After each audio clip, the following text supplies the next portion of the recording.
নমস্কার বন্ধুরা, আসুন আজ আপনাদের দেখাই এই বর্ষাকালে আমার বাগানে আমি কি কি সবজি তুললাম। এই যে এটি আমার 2 বছরের পুরনো লঙ্কা গাছ। দেখুন কত লঙ্কা ধরেছে। 1 বছর টবে লাগিয়ে রেখেছিলাম, প্রচুর লঙ্কা ধরতো। শীতকালে টবে অন্য গাছ লাগাবো বলে এই মাটিতে করে দিয়েছিলাম, আর এখানেও প্রচুর লঙ্কা ধরছে। বাগানে 2-4টা লঙ্কা গাছ লাগিয়ে রাখলে সারা বছরই লঙ্কা পাওয়া যায়। আর এই দেখুন, এই ভেন্ডি গাছগুলোকে আমি গ্রীষ্মকালে লাগিয়ে রেখেছিলাম, আর তখন ভালো হয় না, গরমের জন্য খারাপ হয়ে গিয়েছিল। আর এখন বর্ষাকালে বৃষ্টির জল পেয়ে গাছগুলো দারুণ হয়েছে, প্রচুর ভেন্ডিও ধরছে। রোজ 8-10টা করে তুলে নিয়ে যাচ্ছি। আর দেখুন প্রচুর ফুলও ফুটে রয়েছে।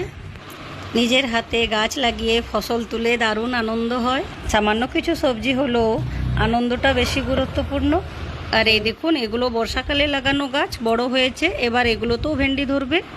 আর এই দেখুন, এগুলো বরবটি গাছ, কত সুন্দর হয়েছে, আর গাছে ফুলও এসেছে, এবার বরবটি ধরবে। এই বেগুন গাছগুলো একটু বড় হয়েছে দেখুন। আর এই দেখুন, হলুদ গাছের পাশে কচু লাগিয়ে রেখেছি, কত সুন্দর হয়েছে। কচু শাক করা যাবে ইলিশ মাছের মাথা দিয়ে। আর এই দেখুন আমার পাতিলেবু গাছটি, কত পাতিলেবু ধরে আছে বর্ষাকালে। গ্রীষ্মকালেও প্রচুর ধরেছিল, আপনাদের ভিডিও করে দেখানো হয় না। আজ 2টো পাতিলেবু পেড়ে নিলাম, দেশি হোলের সবজি বানাবো তো তাই। আমার বাগান আর আমার ভিডিও আপনাদের কেমন লাগে বন্ধুরা জানাবেন।